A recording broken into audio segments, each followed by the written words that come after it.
देश के प्रथम स्वतंत्र समर के अमर नायक राणा बेनी माधव बख्श सिंह जी की 218वीं पावन जयंती कार्यक्रम में मंच पर उपस्थित प्रदेश सरकार में मेरे सहयोगी मंत्रीगण श्री दिनेश प्रताप सिंह जी, श्री मयंकेश्वर शरण सिंह जी, आज के समारोह के विशिष्ट अतिथि, कारगिल युद्ध के एक नायक, सेना के सर्वोच्च सम्मान परमवीर चक्र से सम्मानित सूबेदार मेजर श्री संजय कुमार जी, माननीय विधायक श्रीमती अदिति सिंह जी, श्री अशोक कोरी जी, राणा बेनी माधव बख्श सिंह स्मारक समिति के अध्यक्ष श्री इंद्रेश विक्रम सिंह जी, राकेश प्रताप सिंह जी, राघवेंद्र प्रताप सिंह जी, आज के समारोह में उपस्थित हमारे सभी वर्तमान और पूर्व जनप्रतिनिधिगण,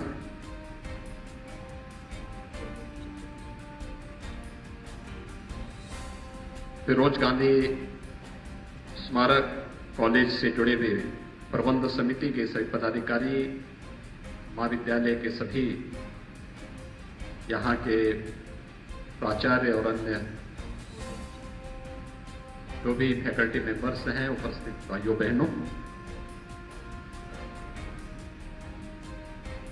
मैं देश के प्रथम स्वतंत्र समर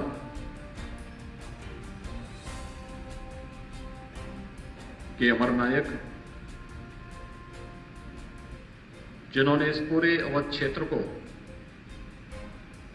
लगभग 1.5 वर्ष तक अंग्रेजों की प्राथमिकता से मुक्त करके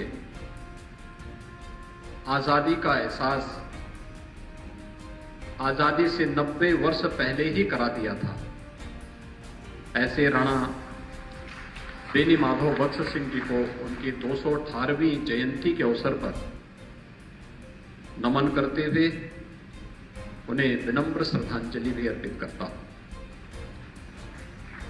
मैं इस अवसर पर अभिनंदन करता हूं आज के समारोह के विशिष्ट अतिथि सूबेदार मेजर श्री संजय कुमार जी का, जिन्हें भारतीय सेना ने अपना सर्वोच्च सम्मान परमवीर चक्र से सम्मानित किया है। हम सब जानते हैं, युद्ध काल में अपना सर्वोच्च शौर्य और पराक्रम दिखाने वाले भारतीय सेना के जवानों को यह सम्मान मिलता है, और उसमें भी बिरले ही जो इतना उत्कृष्टतम प्रदर्शन करते हैं। कारगिल युद्ध इस देश पर पाकिस्तान के द्वारा 1999 में थोपा गया था। भारतीय सेना के लिए विषम परिस्थिति थी, लेकिन उन विषम चुनौतीपूर्ण परिस्थितियों का सामना करते हुए भी हमारे सैनिकों ने जिस अदम्य साहस, पराक्रम और शौर्य का परिचय दिया, उसकी परिणति थी कि 26 जुलाई 1999 को भारतीय सेना ने ऑपरेशन पराक्रम के माध्यम से विजयश्री प्राप्त की और भारत विजयी हुआ था। पाकिस्तान एक बार फिर मुक्के खाने के लिए मजबूर हुआ था। आज यहां पर सूबेदार मेजर संजय कुमार जी इस कार्यक्रम में उपस्थित हुए हैं। मैं उनका हृदय से अभिनंदन करता हूं और मुझे विश्वास है कि उनका शौर्य और पराक्रम हमारी वर्तमान पीढ़ी उससे अवश्य प्रेरणा प्राप्त करेगी। यहां पर स्मारक समिति ने अन्य महानुभावों को भी सम्मानित किया है, जिन्होंने जीवन के अलग अलग क्षेत्र में कार्य किया है। कोई साहित्य के क्षेत्र में, कोई सेवा के क्षेत्र में, कोई तकनीक के क्षेत्र में। उन सभी महानुभावों का भी मैं इस अवसर पर हृदय से बधाई देता हूं और विश्वास करता हूं कि उनकी जो प्रतिभा है उस प्रतिभा से अनेक वर्तमान हमारी पीढ़ी प्रेरणा प्राप्त करेगी। भाइयों बहनों, हम सब जानते हैं कि देश अपनी सदियों की गुलामी के दौरान कभी चैन से नहीं बैठा। देश के अलग अलग भूभाग में आजादी के लिए एक छटपटाहट देखने को मिलती थी, लेकिन संगठित लड़ाई नहीं हो पाती थी। हम सब मिलकर के, पूर्व पश्चिम उत्तर दक्षिण सभी मिलकर के एक साथ विदेशी हुकूमत को भारत से उखाड़ फेंकें, यह अवसर बहुत कम देखने को मिलता था, नहीं हो पाता था। और उसकी शुरुआत हुई थी 1857 में। यद्यपि देश हर समय लड़ता रहा। पृथ्वीराज चौहान का जो संग्राम था वह उसी विदेशी हुकूमत के खिलाफ था। महाराणा प्रताप हो, छत्रपति शिवाजी महाराज हो, गुरु गोविंद सिंह जी महाराज हो, ये उसी विदेशी हुकूमत की जड़ों को उखाड़ने के लिए ही वह युद्ध था। और वह निर्णायक स्थिति हम सबके सामने आई थी 1857 को, जब एक साथ पूरे देश के अंदर अलग अलग स्थानों पर, कहीं मंगल पांडे के द्वारा इसकी शुरुआत बली बैरकपुर से प्रारंभ की गई हो, लेकिन उत्तर प्रदेश 1857 के प्रथम स्वातंत्र समर की भूमि बनी। उत्तर प्रदेश से ही इसकी शुरुआत होती है। कहीं धन सिंह कोतवाल के नेतृत्व में मेरठ में दिल्ली चलो का आह्वान करते हुए उस समय के विभिन्न प्रकार से उस प्रथम स्वतंत्र समर को, आंदोलन को नेतृत्व दिया जा रहा है। कहीं बलिया ने तो 1942 में अपने आप को स्वतंत्र घोषित कर दिया था। उसी प्रकार से झांसी की रानी लक्ष्मीबाई 1857 में इस लड़ाई को लेकर के जहां झांसी में इसको नेतृत्व दे रही थी, तो कानपुर बिठूर से तात्या टोपे के नेतृत्व में प्रथम स्वातंत्र समर आगे बढ़ता हुआ दिखाई दे रहा था। अलग अलग क्षेत्रों में और अवध क्षेत्र में जिस अमर नायक ने इस प्रथम स्वातंत्र समर को नेतृत्व दिया था, वह नाम था राणा बेनी माधो बख्श सिंह जी का, जिन्होंने 1.5 वर्ष तक इस पूरे क्षेत्र को अंग्रेजों की दास्ता से मुक्त करके उस कालखंड में आजादी का एहसास आजादी के 90 वर्ष पहले ही इस क्षेत्र के नागरिकों के अंदर करवा दिया था। और इस अवसर पर जब हम राणा बेनी माधो बख्श सिंह जी को स्मरण कर रहे हैं, तो उनके अमर सेनानी वीरा पासी को कौन विस्मृत कर सकता है। वीरा पासी ने भी उनके साथ मिलकर के इस पूरे आंदोलन को एक रूप दिया। हजारों सैनिक शहीद हुए, लेकिन उन्होंने कहीं भी आजादी के लिए आजादी से कम कुछ भी स्वीकार नहीं, इसको लेकर के वे निरंतर लड़ते रहे, निरंतर कार्य करते रहे। 1857 में प्रथम स्वातंत्र समर से जो आजादी की चिंगारी फूटी थी, वो निरंतर चलती रही। 1922 में गोरखपुर के चौरी चौरा में, 1925 के लखनऊ के काकोरी में, और ऐसे अनगिनत स्थानों पर 1947 के पहले उत्तर प्रदेश के अंदर भी, देश के अंदर भी देश की आजादी के लिए आम जनमानस का, स्थानीय नेतृत्व और देश के नेतृत्व के एक आजादी की ये लड़ाई निरंतर जारी रही। और उसी की परिणति थी कि अंततः 15 अगस्त 1947 को देश को स्वाधीनता प्राप्त होती है। आज जब हम यहां पर 218वीं जयंती पर आए हैं राणा बेनी माधो बख्श सिंह जी की, यह हमारा सौभाग्य है कि हम सब देश की आजादी के अमृत महोत्सव कार्यक्रम की साक्षी बने हैं। आपने देखा होगा जब प्रधानमंत्री जी ने लाल किले की प्राचीर से 15 अगस्त 2022 को पूरे देश के प्रति अपना संबोधन दिया।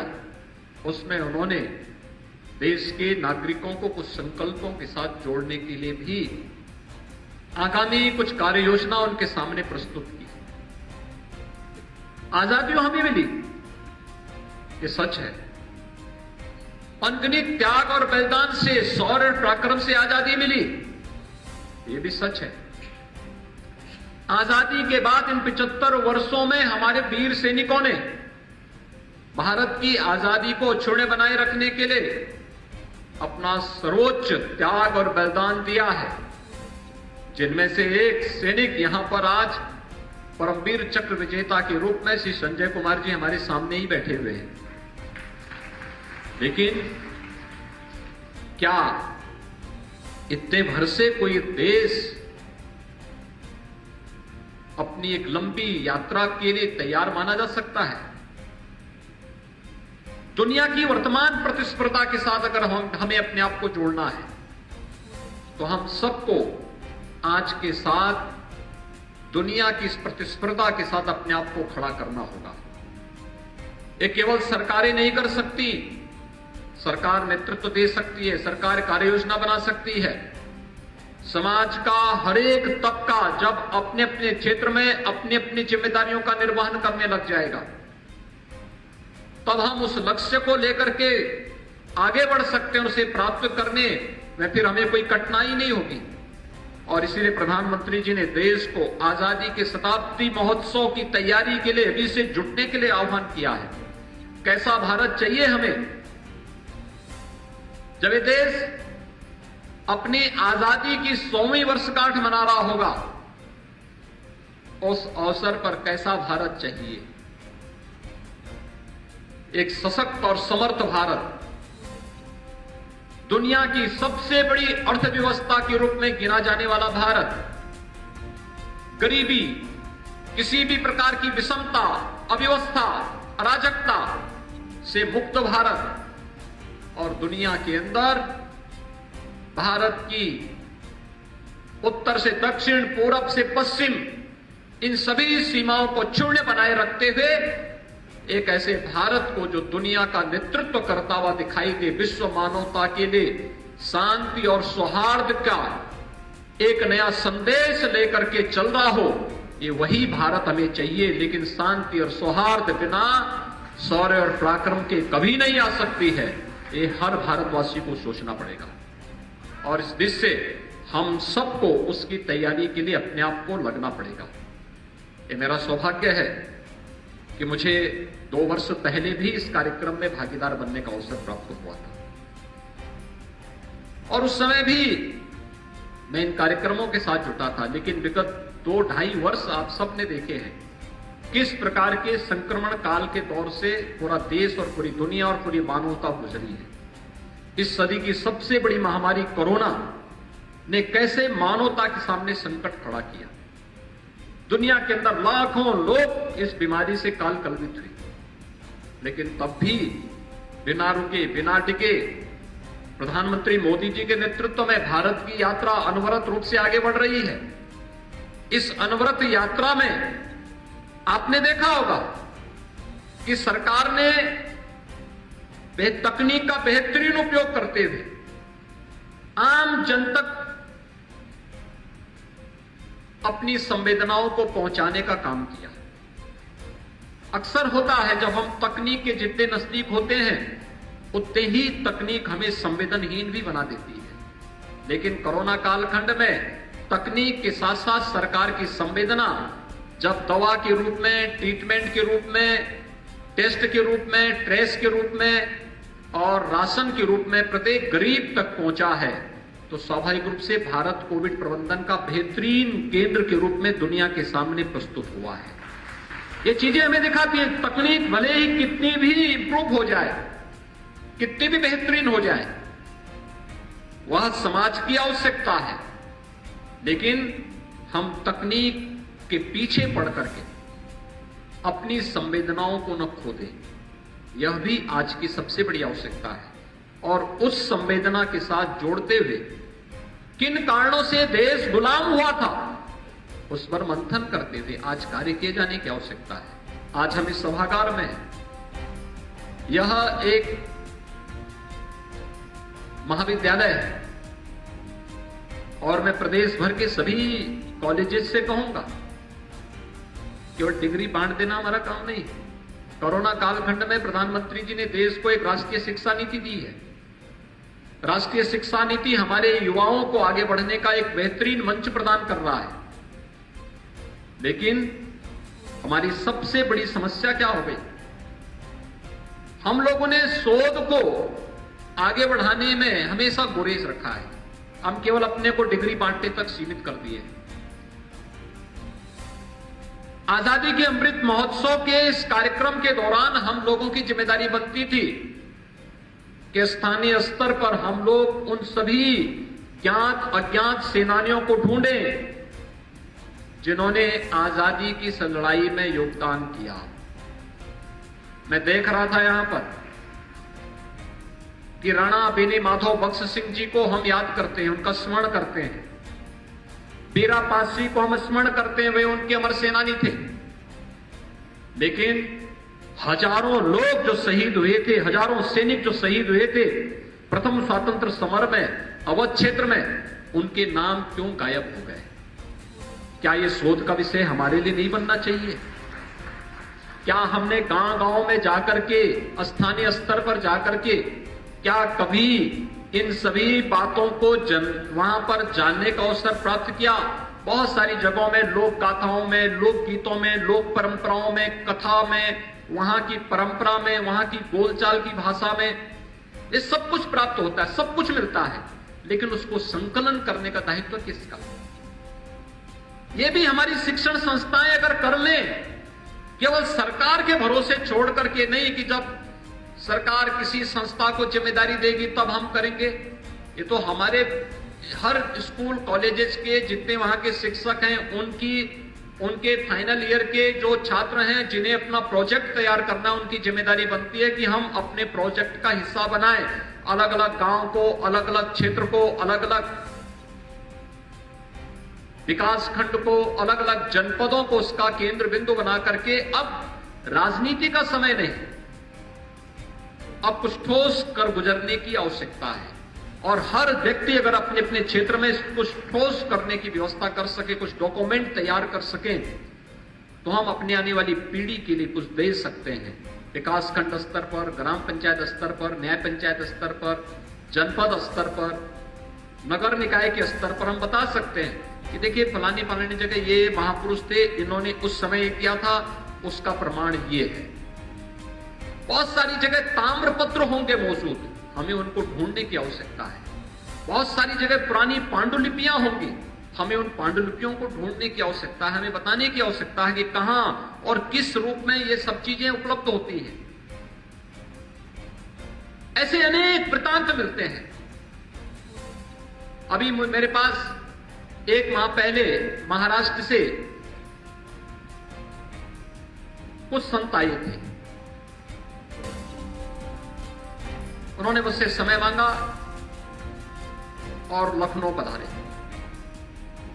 उन्होंने मुझसे कहा कि आप हमारे आश्रम में एक बार पधारे। मैंने कहा देखिए मैं वहां कभी गया नहीं हूं, महाराष्ट्र में मेरे अनेक कार्यक्रम लगे हैं अलग अलग जगहों पर, लेकिन आपका आश्रम कहां है? उन्होंने कहा नहीं, आपके पीठ से हमारे आश्रम के संबंध रहे हैं। मैंने कहा मेरे पास कोई प्रमाण नहीं है कि कोई हमारे यहां से कोई व्यक्ति वहां कहीं गया हो। उन्होंने कहा मैं अगली बार आकर के आपको उसके बारे में कुछ प्रमाण दूंगा।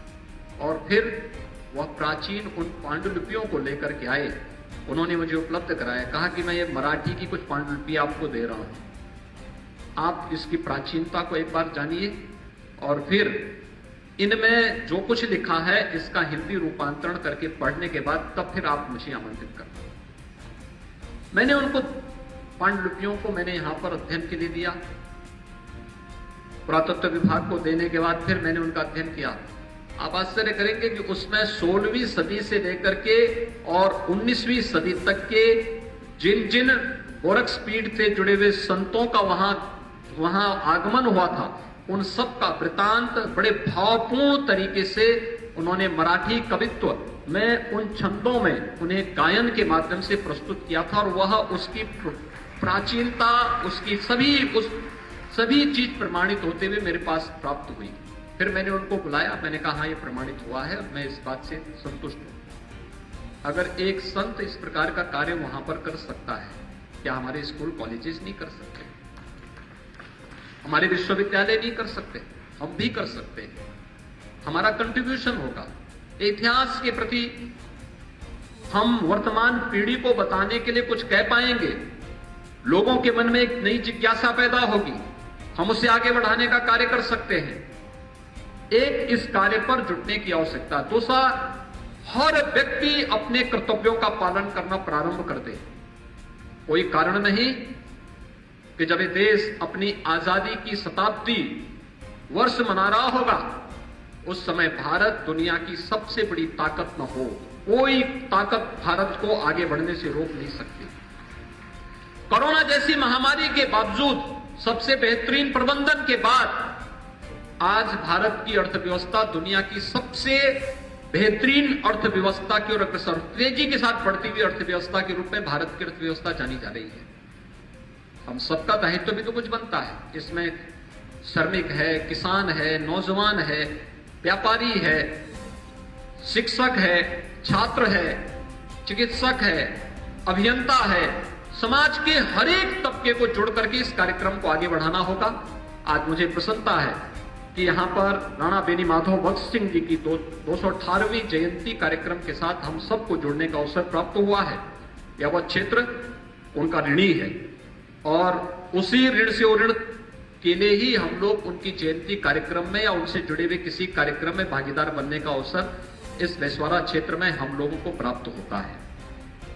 आज हम सबकी आवश्यकता है, हम सकारात्मक दिशा में सोचें, अपनी पूरी क्षमता और प्रतिभा का उपयोग एक सकारात्मकता को बढ़ाने के लिए करें, समाज और राष्ट्र को लाभान्वित करने के लिए करें। लोक कल्याण के पथ पर हमारा योगदान क्या हो सकता है, इस दिशा में करें। विकास के बारे में एक सकारात्मक सोच को आगे बढ़ाएं। सरकार और समाज दोनों जब मिलकर के कार्य करने प्रारंभ करेंगे तो उसके परिणाम कई गुना ज्यादा दिखाई देंगे और आज की सबसे बड़ी आवश्यकता होगी।